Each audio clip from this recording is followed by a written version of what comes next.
Assalamualaikum warahmatullahi ta'ala wabarakatuh. Salam sejahtera buat kita semua. Bapak-bapak, ibu-ibu, saudara-saudara, dan teman-teman yang saya cintai dan saya hormati. Kali ini saya ingin menyampaikan beberapa hal ya, yang menyangkut sakit asam lambung ya. Semua ini didasarkan kepada pengalaman ya, pengalaman saya sendiri selama ini gitu ya. Mungkin perlu diketahui ya bahwa saya menderita sakit asam lambung itu tahun 2000 ya, tahun 2000, dan sembuh itu pada tahun 2003 ya, jadi selama 3 tahun. Kemudian 2 tahun di antara 3 tahun itu, 2 tahun yang terakhir itu saya sudah pantang ya, sudah pantang.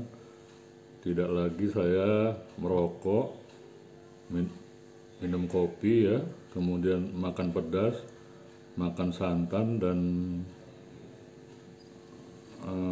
makan yang asam-asam maksudnya, dan santan ya, minyak atau yang berlemak ya. Jadi 5 macam itu saya sudah pantang, nggak lagi gitu ya. Dan selama saya sakit tersebut ya, saya sudah berobat kemana-mana gitu ya, termasuk 2 kali opname di rumah sakit ya. Kemudian saya juga berobat ke dokter ahli penyakit dalam ya, kemudian juga berobat ke dokter ahli paru-paru, dan berobat juga ke dokter ahli saraf dan jiwa serta psikiater ya. Karena kan orang sakit asam lambung ini macam-macam gitu ya, suka menerka-nerka, suka menebak-nebak. Nah itu yang saya lakukan gitu ya. Artinya saya merasa dada saya sakit, akhirnya saya ke dokter paru-paru. Merasa jantung saya berdebar, akhirnya ke dokter jantung. Dan merasa saya agak terganggu gitu ya pikirannya, saya ke dokter saraf dan jiwa gitu ya, serta ke psikiater. Jadi itu adalah ikhtiar pengobatan yang saya lakukan. Di samping itu saya juga pernah ya melakukan pengobatan ke macam-macam alternatif ya, macam-macam alternatif. Tidak usah saya sebutkan ya satu persatu gitu ya. Baik dia berupa pengobatan secara ke fisik kita gitu ya, maupun secara kebatinan ya, secara batin kita gitu ya. Jadi saya coba, semua sudah saya coba gitu ya, dan semuanya kesimpulannya ya, termasuk juga di sini adalah saya misalnya ke tempat-tempat misalnya yang pengobatan herbal ya, herbal yang bermerek ya, maupun herbal yang katanya gitu ya, kata orang ini bagus, kata orang ini bagus. Nah itu saya ikuti semua gitu ya, dan hasilnya ya bagi saya sendiri pribadi itu nol ya, alias zong gitu. Tidak ada yang bisa menyembuhkan. Demikian ya, itu pengalaman saya dari mulai sakit, ikhtiar pengobatan, sampai dengan yang saya alami bahwa semuanya nihil gitu ya, jong gitu. Dan saya sembuh ya itu atas dasar obat yang dari keturunan ya, keturunan dari nenek buyut gitu ya, yang akhirnya saya praktekkan dan akhirnya berhasil untuk mengobati diri saya gitu ya. Demikian. Jadi kuncinya gini ya, kalau kita sakit asam lambung ya, yang pertama kita itu jangan pernah merasa takut, panik atau cemas gitu ya. Itu kuncinya. Dan yang kedua ya, kita harus tetap tenang, sabar ya, santai aja, bertahan gitu ya. Jangan karena kita kena ini misalnya dada sakit atau apa, terus kita langsung buru-buru ke dokter gitu apa ke UGD gitu, jangan gitu ya. Karena itu akan istilahnya di samping menghabiskan uang kita ya juga nanti sampai sana paling disuruh pulang lagi gitu ya, tidak ada apa-apa gitu ya. Karena apa? Karena sebetulnya ya dari video-video saya yang lalu ya bahwa memang sakit asam lambung ini dipengaruhi faktornya oleh pikiran gitu ya. Jadi kalau pikiran orang asam lambung ini kadang-kadang istilahnya suka mengada-ada gitu ya dan aneh-aneh gitu ya. Jadi sehingga dia mudah panik dan cemas gitu ya. Nah itu yang membuat dirinya menjadi istilahnya susah untuk sembuh gitu ya. Karena apa? Karena asam lambungnya menjadi naik turun gitu, nggak keruan gitu ya. Nah, begitu ya. Itu pengalaman saya sendiri gitu ya. Jadi orang yang sakit asam lambung ya itu biasakan minum air panas ya. Air panas itu maksudnya air hangat yang menjurus panas ya, bukan air hangat kuku ya. Sampai sekarang saya pun begitu gitu ya. Saya pun sampai sekarang udah 20 tahun ini saya tidak pernah lagi minum air dingin gitu ya. Tidak pernah lagi gitu. Saya tetap minum air selalu dan orang rumah ya atau keluarga saya mengerti gitu ya bahwa saya tidak minum air dingin. Jadi selalu setiap saya makan atau minum ya, walaupun nggak makan minum aja gitu ya, itu saya disediakan air panas gitu ya, air hangat yang menjurus panas gitu ya. Kemudian ya usahakan ya jangan minum air dingin, jangan ya. Karena apa? Karena air dingin tuh sangat tidak baik sekali untuk tubuh ya. Pertama dia akan mengganggu kinerja jantung, kemudian dia akan mengganggu kinerja lambung gitu ya, gitu. Jadi harus paham gitu ya, kenapa orang melarang minum ini ya, minum es gitu ya. Karena banyak yang kita lihat ya, teman-teman tuh dia makan, misalnya makan di restoran Padang, nasi panas ya, ngebul nasinya ya, dengan lauk-lauknya ini itu, sudah itu dia minumnya es teh manis. Nah ini yang bahaya gitu ya, bahaya, dan itu jangan dibiasakan ya, jangan dibiasakan.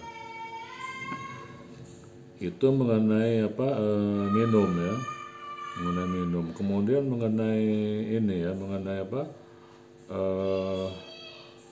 pola pikir ya. Pola pikir tuh kita harus tetap santai aja gitu ya, tenang aja. Menghadapi penyakit ini nggak bisa kita ini gitu ya, kita jadinya kayaknya udah ini betul gitu ya. Enggak, kita harus tenang aja, santai aja ya. Bila perlu kita cuekkan gitu ya.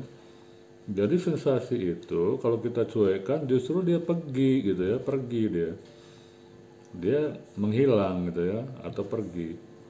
Tapi kalau kita fokus ya ke sensasi itu, nah justru dia tambah jadi sensasinya ya, atau tambah parah gitu ya. Jadi kuncinya itu harus kita ketahui dulu gitu ya, kalau kita pengen lama sembuh ya, atau pengen sembuh gitu ya. Demikian ya. Jadi hal-hal lain yang perlu diketahui juga ya,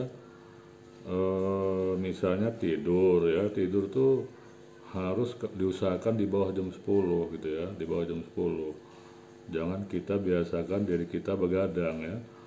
Bekerja juga jangan terlalu capek ya. Kemudian jangan lupa ya kalau pagi itu sarapan.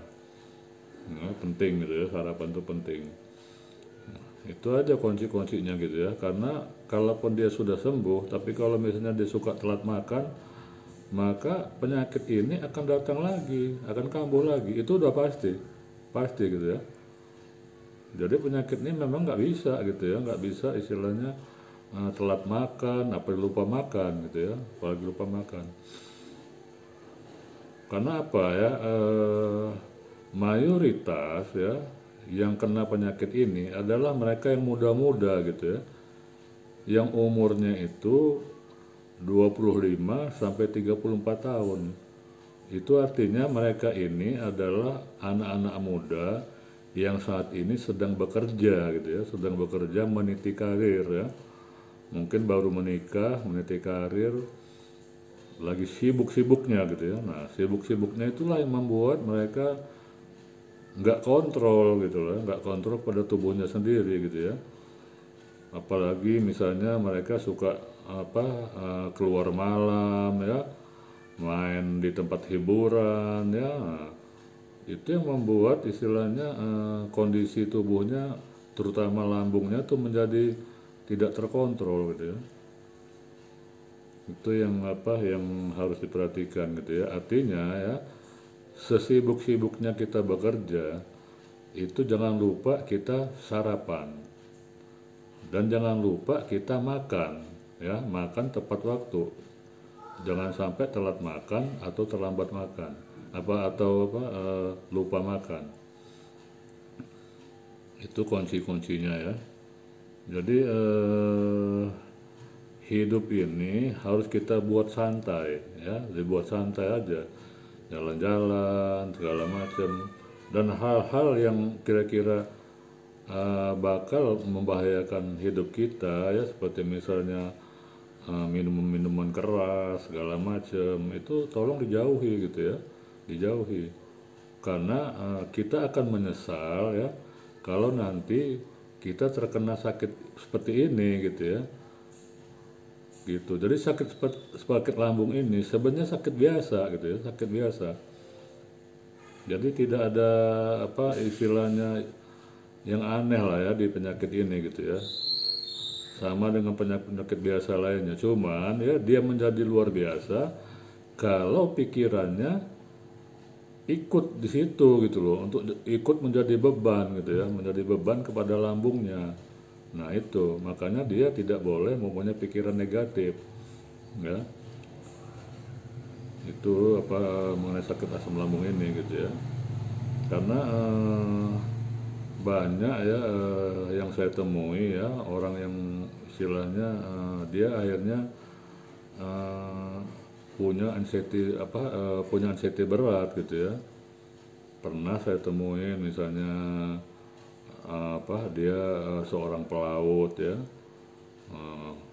dia kena anxiety berat. Juga ada seorang imam ya, imam masjid ya, yang biasa jadi imam di masjid, sholat gitu ya, dia kena anxiety berat gitu ya, sehingga akhirnya dia tidak bisa memimpin sholat gitu ya. Jadi anxiety ini ya itu memang kita tidak bisa sepelekan gitu ya. Artinya kita harus konsultasi dengan ahli saraf dan jiwa ya, atau psikiater gitu ya. Karena istilahnya ini udah di luar ini fisik gitu ya. Ini sudah menyangkut psikis gitu ya. Demikian ya. Jadi penyakit asam lambung ini kesimpulannya ya, itu bisa diobati ya, bisa diobati dan bisa sembuh dan bisa sembuh total.